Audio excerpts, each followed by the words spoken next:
Praise the lord. మీకు సమాధానము కలుగునుగాక. సియోను పెంతెకోస్తు మినిస్ట్రీస్ వారు నిర్వహించు 4వ వార్షిక సువార్త ఉజ్జీవ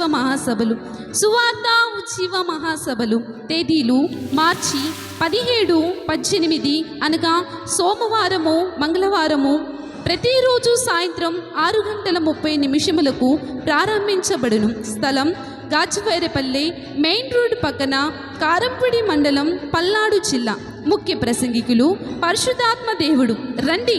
విడుదల, స్వస్థత, రక్షణ, ఆశీర్వాదం, దేవుని కృప పొందుకొనుటకు అందరికీ ప్రత్యేకమైన ప్రార్థనలు చేయబడును. ప్రేమతో ఆహ్వానించువారు పాస్టర్ రాజు.